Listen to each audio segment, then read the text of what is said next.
And welcome back to Mr. Gregoris Math. Today we're talking about appreciation and depreciation. So I know you're going to appreciate this video. I'm kidding. Appreciation is when something grows, and depreciation is when something shrinks or decays. So these are both examples of things that can happen linearly, but more commonly when we're talking about growth or decay by a percentage, we're talking about exponential growth or decay. Some of you may be sick about hearing about exponential growth from COVID times and interest times and inflation and stuff like that, but that's okay. It's a simple formula for us to work with. So our formula is our final amount is equal to our initial amount multiplied by some rate to a power. And so this power is the amount of times it grows. The rate is the amount it grows by. And again, this is just your initial amount, and this is what it will become. Now, this same formula can be adapted for growth and decay. Usually, our rate, when we're talking about it as a percentage, is written in this way. So 1 represents 100%, and we'll add our percent growth as a decimal. So that's what this I represents.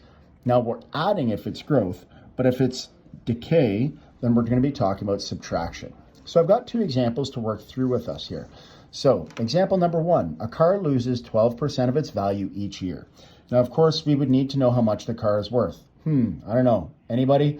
Madame, how much do you think this car should be worth? $10,000. Okay, we're starting with a price of $10,000. So you've gone on to a used lot and picked up one that's worth $10,000. Well done. Now, what we need to do to figure out how much its value is each year is we need to apply our formula. So I'm going to start with formula, substitute, solve as I usually do. I'll write out the formula, and since it's losing, I'm going to write out the formula as subtraction because it's losing value, hence the subtraction. So now I'll substitute in my known values. I know the price, 10,000. And I know it's losing 12%. But of course, to write 12% as a decimal, I'm going to write it as 0.12. I'm just going to move that decimal place 2 over because remember the percent means out of 100 or divided by 100. So that'll be 0.12. And then I need to know, hey, when do I want to know how much it's worth? What if you bought this car for 10 grand and needed to know what it's worth in 5 years or 10 years or 17 years or 100 years? Well, all you'd have to do is change the exponent you put there. So suppose we're interested in knowing what this car is going to be worth in like 6 years. So we'll go ahead and put a 6 for our exponent. Now we need to see how to type this in our calculator. So I'll take out my calculator and I'll type exactly what I see. So I see 10,000. A bracket for multiplication, 1 minus 0.12.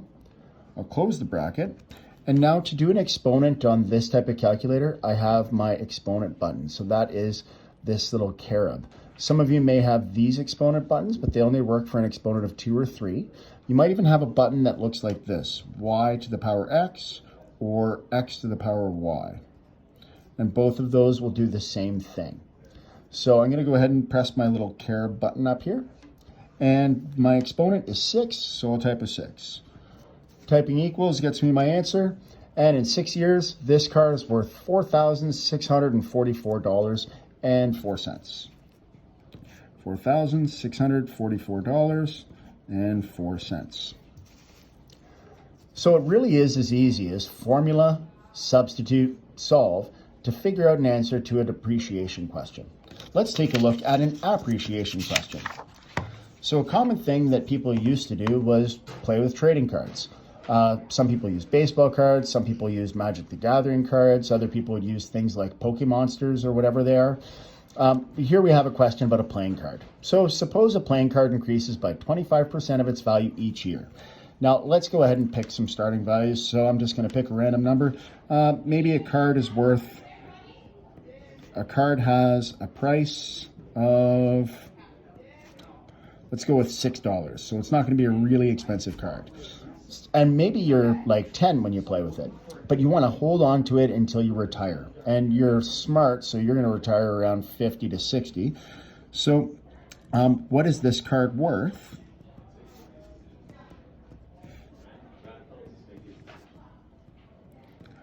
in 40 years. Now you might say, okay, well, it's $6 and it increases by 25%. So I don't know, it's 25% of 6 is like $1.50. So it'll be worth like 50, 60 bucks. Well, let's see the power of exponential growth. So just a heads up, most of this information, in fact, all three of these values, the rate, the initial value, and the amount of time, would need to be included in the information for you to actually answer a question. So even though I added these afterwards, they would definitely be a part of the given information. So let's start with formula substitute solve. So my f is equal to a1. Now this is increasing, so I'm going to use plus I to the power t. So that's my formula. Now I'm going to substitute my known values. My initial value is $6. My rate as a percentage is 25%, so as a decimal, that's 0.25. And my amount of time is 40 years. So I'll go ahead and put the exponent to 40. Now I type this into my calculator exactly as I see it. 6 bracket 1 plus 0.25 bracket to the power 40. Oh, I don't want 400, I want 40. I'll get rid of the 0. So remember, we had guessed it's probably going to be worth like 50 or 60 bucks. Well, be ready to be shocked. It's actually worth $45,138.98. So $45,138.98. I guess that makes playing with those Pokemon perhaps a little bit more reasonable. However, you have to keep them in mint condition, and you have to assume that that growth lasts forever. And as we all remember from Beanie Babies, that's probably not going to be a fact. Join us next time on Mr. Gregorius Math when we examine better investment strategies than Pokemon cards or just some other math problems. Don't forget to hit like, subscribe, ring that notification bell, and check the comment in the link for the merch store.